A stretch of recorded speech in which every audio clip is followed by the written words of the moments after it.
മാന്യ ശ്രോതാക്കൾക്കും കർത്താവായ യേശുക്രിസ്തുവിന്റെ സമാധാനം. പ്രിയപ്പെട്ട സഹോദരി സഹോദരന്മാരെ, വീണ്ടും ഒരു പ്രാവശ്യം കൂടി ഈ അർത്തുങ്കൽ പ്രദേശത്ത് ഞങ്ങൾക്ക് കടന്നു വരുവാൻ സ്വർഗീയ പിതാവ് അവിടുന്ന് കൃപ നൽകിയതിനായി സ്തോത്രം. ഈ പ്രദേശത്തുള്ള എല്ലാ ജനങ്ങളെയും, ലോകത്തിലുള്ള സകല ജനങ്ങളെയും ദൈവം സ്നേഹിക്കുന്നു. എന്നാൽ ഇന്നും പ്രത്യേകമായിട്ട് അർത്തുങ്കൽ പ്രദേശത്തുള്ള എല്ലാ ജനങ്ങളെയും ദൈവം പ്രത്യേകമായി സ്നേഹിക്കുന്നു. അതിൻ്റെ ഒരു തെളിവാണ് ഇന്നും ഈ ദൈവത്തിൻ്റെ വചനം ഈ ദേശത്ത് വന്ന് സംസാരിക്കുവാൻ സ്വർഗീയ പിതാവ് ഞങ്ങളെ ഈ ദേശത്തേക്ക് അയച്ചത്. പ്രിയപ്പെട്ട സഹോദരന്മാരെ, എല്ലാവരും ചോദിക്കുന്നുണ്ട്, എന്താണ് ഇതിൻ്റെ ഉദ്ദേശം? ഇതിൻ്റെ ഉദ്ദേശം നിങ്ങളാരും മറ്റൊരു മതത്തിൽ ചേരുവാനല്ല, പ്രത്യേകിച്ച് പെന്തക്കോസ്ത മതത്തിൽ ചേരണമെന്ന് ആരും ആഗ്രഹിക്കുന്നില്ല. നമ്മുടെ വിഷയം എന്താണ്? കർത്താവായ യേശുക്രിസ്തു തന്റെ 12 ശിഷ്യന്മാരോട് പറഞ്ഞു, ഞാനിതാ പോയിട്ട് വേഗം വരും, വേഗം വന്ന നിങ്ങളെയും ഞാനിരിക്കുന്ന ഇടത്ത് നിങ്ങളെയും ചേർക്കപ്പെടും. അതുകൊണ്ട് കർത്താവായ യേശുക്രിസ്തുവിന്റെ 2ാം വരവ് ആസന്നമായിരിക്കുന്നു. ലോക സംഭവങ്ങളെല്ലാം വിളിച്ചു പറയുന്നു. എല്ലാവിധ മാധ്യമങ്ങളിൽ കൂടിയും കർത്താവിന്റെ 2ാം വരവിനെ കുറിച്ച് വ്യക്തമായി വെളിപ്പെടുത്തിക്കൊണ്ടിരിക്കുകയാണ്. കാരണം 2000 വർഷങ്ങൾക്ക് മുമ്പ് തന്നെ ഇവിടെ ഭൂമിയിൽ നടക്കുവാനുള്ള കാര്യങ്ങളെല്ലാം വ്യക്തമായിട്ട് വിശുദ്ധ ബൈബിളിൽ, പ്രവാചക പുസ്തകങ്ങളിലും സുവിശേഷങ്ങളിലും ലേഖനങ്ങളിലുമെല്ലാം എഴുതി വച്ചിരിക്കുകയാണ്. പത്രോസിന്റെ ലേഖനത്തിൽ വ്യക്തമായിട്ട് പറയുന്നു, ഇത് തീക്കായി സൂക്ഷിച്ചിരിക്കുന്നു. നമ്മൾ ഈ കാണുന്ന ഈ ഭൂമിയും ആകാശവും തീക്കായി സൂക്ഷിച്ചിരിക്കുകയാണ്. ഇവിടെ ഇത് കണ്ട് നമ്മൾ ആരും പ്രത്യാശിച്ചിട്ടൊരു കാര്യവുമില്ല. ഈ ഭൂമിയിൽ ഇന്നുവരെങ്കിലും ജീവിച്ചിട്ടുള്ള മനുഷ്യർ, ഈ ഭൂമിയിൽ നിന്ന് മരിച്ചു പോയിട്ടുള്ള ഒരു മനുഷ്യനും തൃപ്തിയോടുകൂടി പോയിട്ടില്ല. ആർക്കും ഒരു സന്തോഷമായി പോകുവാൻ ഇന്നുവരെയും കഴിഞ്ഞിട്ടില്ല. കാരണം മനുഷ്യന്റെ ആഗ്രഹങ്ങൾ ബാക്കി നിൽക്കുകയാണ്. അപ്പോൾ അതുകൊണ്ട് ഈ കാണുന്നതിന് വേണ്ടി പ്രത്യാശിക്കേണ്ട, കാണാത്തതിനായി പ്രത്യാശിക്കുവാനാണ് നമ്മുടെ കർത്താവും അപ്പോസ്തലന്മാരും സ്വർഗീയ പിതാവും പരിശുദ്ധാത്മാവും പറയുന്നത്. കാരണം ഇത് തീക്കായി സൂക്ഷിച്ചിരിക്കുന്നു.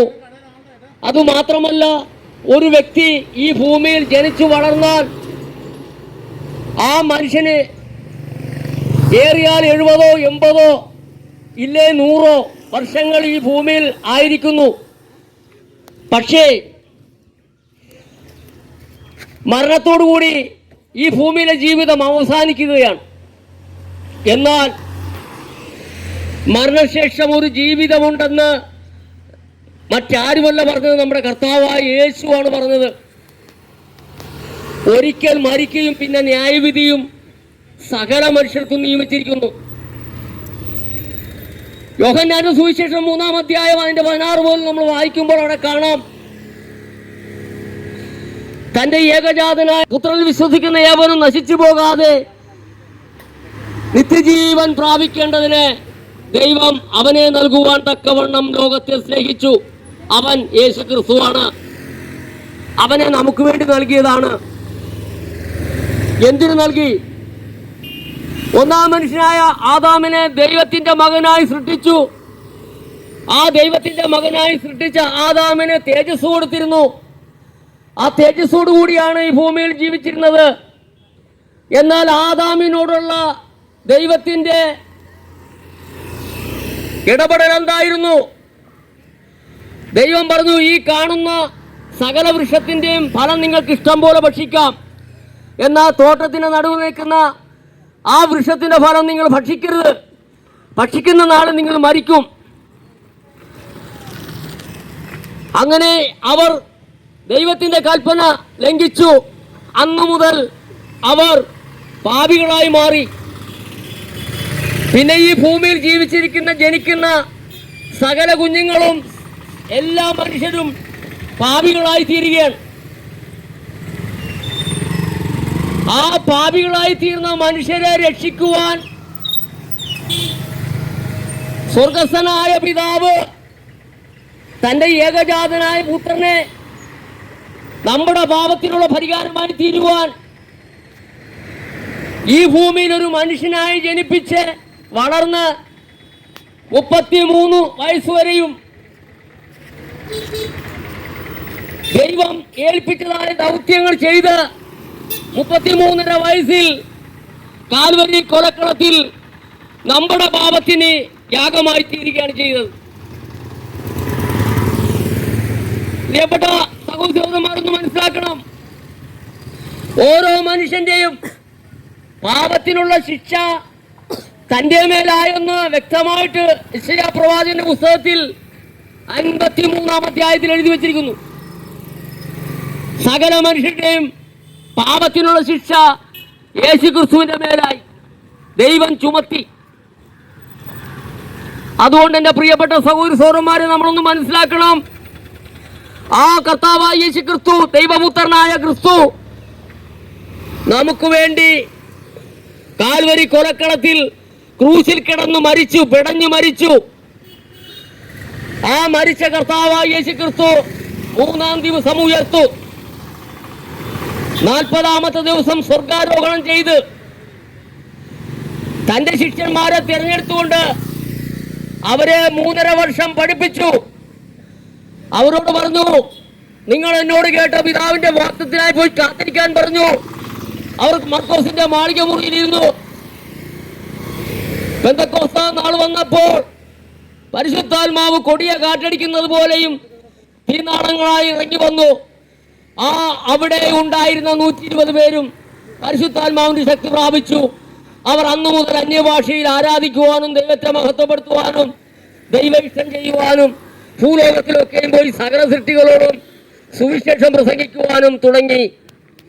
ഇന്നും ആ സുവിശേഷം ലോകത്തിന്റെ നാനാഭാഗങ്ങളും പ്രസംഗിച്ചുകൊണ്ടിരിക്കുകയാണ്. എന്തിനു വേണ്ടിയാണ്? ആരെയും ബന്ധക്കോസിൽ ചേർക്കുവാനല്ല. ബന്ധക്കോസിൽ ചേരണമെന്ന് ആരും പറയുന്നില്ല. ഞാനാണെങ്കിൽ എന്റെ വീട്ടിൽ ഇരുന്ന് കൊണ്ട് പ്രാർത്ഥിക്കുന്ന ഒരാളാണ്. പ്രിയപ്പെട്ട സഹോദരന്മാരെ, നമ്മളൊന്ന് മനസ്സിലാക്കണം, ആദാമിന്റെ പാപം മൂലം ലോകത്തിലെ മനുഷ്യർക്കൊരു ന്യായവിധി ഉണ്ട്. ദൈവകൽപ്പന ലംഘിച്ചത് കൊണ്ട് ഒരു ന്യായവിധി വെച്ചിട്ടുണ്ട്. ആ ന്യായവിധിയിൽ പോകാതിരിക്കുവാൻ നമുക്ക് വേണ്ടി കാൽവരി കൊലക്കളത്തിൽ യാഗമായി തീർന്ന കർത്താവായ യേശുക്രിസ്തുവിനെ നാം ഓരോരുത്തരും വിശ്വസിക്കണം. അപ്പോസ്തലപ്രവൃത്തി 2-ന്റെ 38-ാമത്തെ പറയുന്നു, നിങ്ങൾ മാനസാന്തരപ്പെട്ട് നിങ്ങളുടെ പാപങ്ങളുടെ മോചനത്തിനായി ഓരോരുത്തൻ യേശുക്രിസ്തുവിന്റെ നാമത്തിൽ സ്നാനമേൽപ്പിൽ, എന്നാൽ പരിശുദ്ധാത്മാവെന്ന ദാനം ലഭിക്കുമെന്നാണ്. ആർക്കും വായിച്ചു നോക്കാം.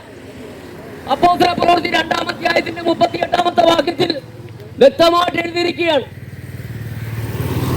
നിങ്ങൾ മാനസാന്തരപ്പെട്ട് നിങ്ങളുടെ പാപങ്ങളുടെ മോചനത്തിനാണ് ഓരോരുത്തൻ യേശുക്രിസ്തുവിന്റെ നാമത്തിൽ സ്നാനമേൽപ്പിൽ, എന്നാൽ പരിശുദ്ധാത്മാവെന്ന ദാനം നിങ്ങൾക്ക് ലഭിക്കും.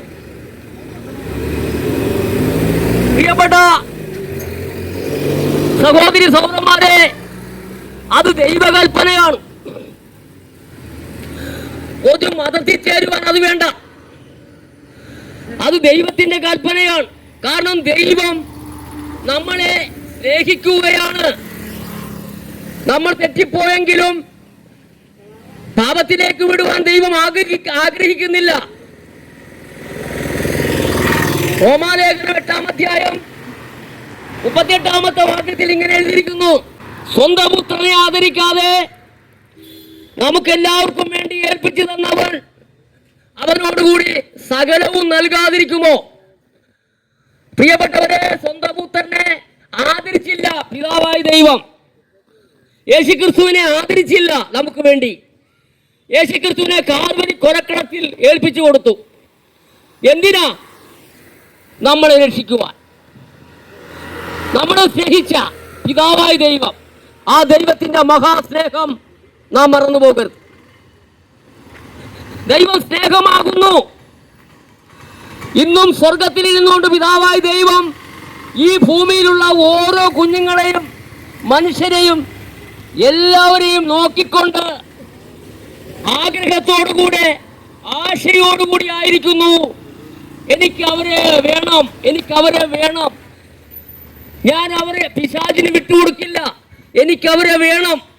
പക്ഷെ ഒരു കാര്യം, ആ സ്വാതന്ത്ര്യം നമുക്ക് തന്നിരിക്കുകയാണ് ദൈവം. ആ സ്വാതന്ത്ര്യം നമുക്ക് തന്നിരിക്കുന്നു. സ്വാതന്ത്ര്യത്തോട് ക്രിസ്തു നമ്മളെ സ്വതന്ത്രരാക്കി. ആകയാൽ അതിലുറച്ചു നിൽപ്പീൻ എന്നാണ് പറഞ്ഞിരിക്കുന്നത്. വീണ്ടും അടിമനോഹത്തിൽ കുടുങ്ങിപ്പോകരുത്. പ്രിയപ്പെട്ട സഹോദരന്മാരെ, സ്വർഗീയ പിതാവ് നമുക്ക് വേണ്ടി ചെയ്ത ആ മഹാകരുണ, ആ മഹാസ്നേഹം നാം ഒന്നറിയണം. തന്റെ ഏകജാതനായ പുത്രനെയാണ് നമുക്ക് വേണ്ടി കാൽവരി കൊലക്കളത്തിൽ ഏൽപ്പിച്ചു കൊടുത്തത്. ഒന്ന് ചിന്തിക്കുക, ഇന്നീ ഭൂമിയിൽ ജീവിക്കുന്ന ആരെങ്കിലും നമ്മുടെ മക്കളെ നമുക്ക് അങ്ങനെ ഏൽപ്പിച്ചു കൊടുക്കുവാൻ കഴിയുമോ? അതുകൊണ്ട് ആ യേശു കർത്താവ് ഈ ഭൂമിയിൽ വന്നിട്ട് എന്തെല്ലാം അത്ഭുതങ്ങളും അടയാളങ്ങളും മനുഷ്യർക്ക് ചെയ്തു. പള്ളിയിൽ വന്നിരുന്ന ഒരു സ്ത്രീ, കൂനിയായ സ്ത്രീയെ കർത്താവായ യേശു അവരെ എഴുന്നേൽപ്പിച്ചു, അവരുടെ കൂനി മാറ്റിക്കൊടുത്തു. കുഷ്ഠരോഗികൾ, തളർവാദ രോഗികൾ, കണ്ണു കാണാൻ പാടാത്ത കുരുടന്മാർ, രക്തസ്രാവക്കാരുത്തി, ഭൂതോദരം ബാധിച്ചവർ, അങ്ങനെ എത്ര രോഗത്തിൽ നിന്നും എത്രയോ ആൾക്കാരെ, കോടിക്കണക്കിന് ജനങ്ങളെ സൗഖ്യമാക്കി. കുരുടന്മാരെല്ലാവരും വന്ന് കിടക്കുകയാണ്, കണ്ണു കാണാൻ പാടില്ല. അവർ വിളിക്കുന്നു, ദാവീദ് പുത്ര, ദാവീദ് പുത്ര, ഞങ്ങളോട് കരുണ തോന്നണമേ. യേശു അടുത്ത് എന്ന്, ഞാൻ നിങ്ങൾക്ക് എന്ത് ചെയ്യണം? ഞങ്ങൾക്ക് കാഴ്ച കിട്ടണം, നിങ്ങളെല്ലാം സൗഖ്യമാകട്ടെ എന്ന് പറഞ്ഞു. എല്ലാവരും സൗഖ്യമായി. 10 കുഷ്ഠരോഗികൾ വന്നു, ഞങ്ങളുടെ കുഷ്ഠം മാറ്റി തരണം. 10 പേരുടെയും കുഷ്ഠരോഗം മാറി. ഇത് വന്നതും വെറുതെ പറയുന്നതല്ലോ, ഇത് നടന്ന സംഭവങ്ങളല്ലേ. ഒരു മനുഷ്യൻ മാത്രം വന്ന് നന്ദി പറയാൻ വന്നു. ബാക്കി 9 പേര് എവിടെയെന്നാണ് യേശു ചോദിച്ചത്. ഒരു വീട്ടിൽ 2 സഹോദരിമാർക്ക് കൂടി ഒരു സഹോദരൻ ഉണ്ടായിരുന്നു. മാർത്തയും മറിയയും അവരുടെ സഹോദരൻ ലാസർ. ലാസർ ദീനം പിടിച്ചു മരിച്ചു. യേശു അവിടെ ചെന്നു.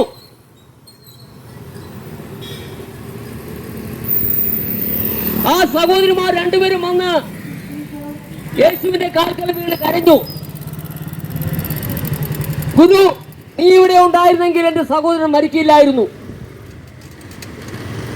അപ്പോൾ യേശു പറഞ്ഞു, നീ വിശ്വസിക്കുക, എന്നിൽ വിശ്വസിക്കുന്നത് മരിച്ചാലും ജീവിക്കുമെന്ന് അവിടുന്ന് അരുളി ചെയ്തു. അങ്ങനെ ലാസർ എവിടെയെന്ന് ചോദിച്ചപ്പോൾ 4 ദിവസമായി നാറ്റം വെച്ചിരിക്കുകയാണ്. സഹോദരിമാർ പറയുന്നു, 4 ദിവസമായി നാറ്റം വെച്ചിരിക്കുന്നു, അങ്ങോട്ട് പോകരുത്. യേശു കടന്നു എന്ന് ലാസറെ പുറത്തു വരുവാൻ പറഞ്ഞു. പ്രിയപ്പെട്ട സഹോദരന്മാരെ, അങ്ങനെ എത്ര സംഭവങ്ങൾ കർത്താവായ യേശു ക്രിസ്തു ഈ ഭൂമിയിൽ വെച്ച് 3.5 വർഷം കൊണ്ട് ചെയ്തെന്ന് വിശുദ്ധ ബൈബിളിൽ രേഖപ്പെടുത്തിയിരിക്കുന്നു. ഇന്നും അത് നടക്കുന്നു. ഇന്നും വിശ്വാസത്തോടെ പ്രാർത്ഥിക്കുന്നവർക്ക് സൗഖ്യം ലഭിക്കുന്നുണ്ട്. പ്രിയപ്പെട്ട സഹോദരന്മാരെ, അതുകൊണ്ട് കർത്താവായ യേശു പറഞ്ഞു, കാലം തികഞ്ഞു, ദൈവരാജ്യം സമീപിച്ചിരിക്കുന്നു, മാനസാന്തരപ്പെട്ട് സുവിശേഷത്തിൽ വിശ്വസിക്കുന്നു. പ്രിയപ്പെട്ട സഹോദരന്മാരെ, നമുക്കൊരു മാനസാന്തരം ആവശ്യമാണ്.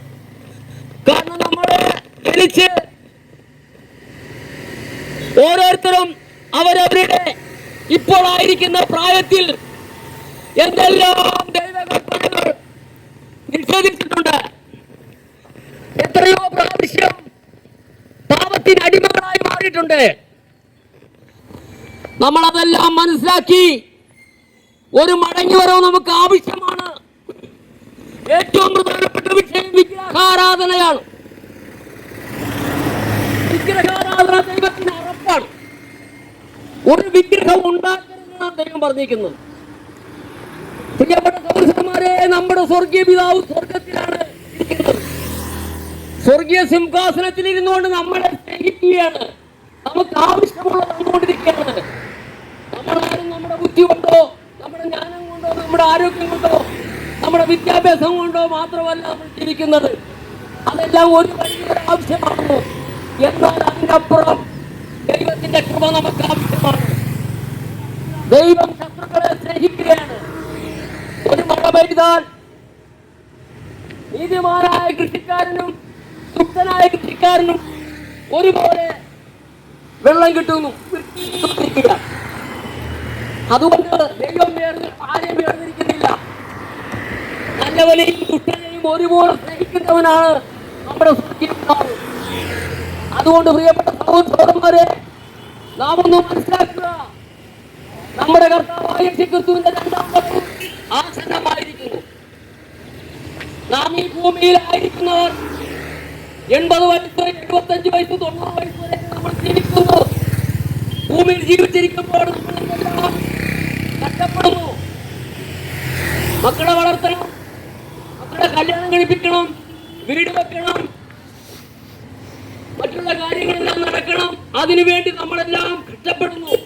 പക്ഷെ ഈ കഷ്ടപ്പെട്ട് ബുദ്ധിമുട്ടും പ്രയാസം അനുഭവിച്ച് അവസാനം നമ്മുടെ ആത്മാവ് നാശത്തിലാണ് പോകുന്നെങ്കിൽ, പ്രിയപ്പെട്ട സഹോദരന്മാരെ, നിത്യകാലമാണ് ആ യാതന സ്ഥലത്തിലും ആ നരകത്തിലും കിടക്കേണ്ടത്. എന്നാൽ ഏറിയാൽ 70-80 വയസ്സ് മാത്രമാണ് നമ്മൾ ഭൂമിയിലായിരിക്കുന്നത്. ആ ഏറിയാൽ 70-80 വയസ്സിൽ വരുന്ന ബുദ്ധിമുട്ടും കഷ്ടപ്പാടുകളെല്ലാം സഹിച്ചുകൊണ്ട് ദൈവത്തെ പ്രസാദിപ്പിച്ചുകൊണ്ട് ദൈവത്തിന്റെ ഇഷ്ടം ചെയ്ത് ജീവിച്ചാൽ നമുക്ക് മരണശേഷം നിത്യകാലം പിതാവിനോടുകൂടി വസിക്കാം എന്ന് പറഞ്ഞുകൊണ്ട്, പ്രിയപ്പെട്ടവരെ, ഈ വാക്കുകൾ, ഈ എളിയവന്റെ വാക്കുകൾ തള്ളിക്കളയല്ലേ. നിങ്ങളുടെ ഓരോരുത്തരുടെയും രക്ഷയ്ക്ക് വേണ്ടിയാണ് ഇത് പറയുന്നത്. അതുകൊണ്ട് ഇത് ഇന്ന് ഈ അർത്തുങ്കർ ദേശത്ത് സംസാരിക്കുവാൻ ദൈവം ഞങ്ങൾക്ക് കൃപ നൽകെങ്കിൽ നിങ്ങളെ സ്നേഹിക്കുന്നത് കൊണ്ടാണ്. അതുകൊണ്ട് ഓരോ വ്യക്തി പോലും നശിച്ചു പോകാതെ എല്ലാവരും നിത്യജീവൻ പ്രാപിക്കണമെന്നാണ് പിതാവായ ദൈവത്തിന്റെ ഇഷ്ടം. അതുകൊണ്ട് കർത്താവായ യേശുക്രിസ്തുവിൽ വിശ്വസിക്കുക, എന്നാൽ നീയും നിന്റെ കുടുംബവും രക്ഷ പ്രാപിക്കുമെന്ന് പറഞ്ഞുകൊണ്ട് ഞാൻ എന്റെ വാക്കുകൾ തീർക്കുകയാണ്. എന്റെ ഈ ശബ്ദവൃത്തിക്കുള്ളിൽ എന്നെ ശ്രമിച്ചുകൊണ്ടിരുന്ന എല്ലാ മാന്യ ശ്രോതാക്കൾക്കും കർത്താവായ യേശുക്രിസ്തുവിന്റെ നാമത്തിൽ വന്ദനം പറഞ്ഞുകൊണ്ട് ഞാൻ നിർത്തുന്നു. ദൈവം നിങ്ങളെ ധാരാളമായി അനുഗ്രഹിക്കട്ടെ. സ്തോത്രം.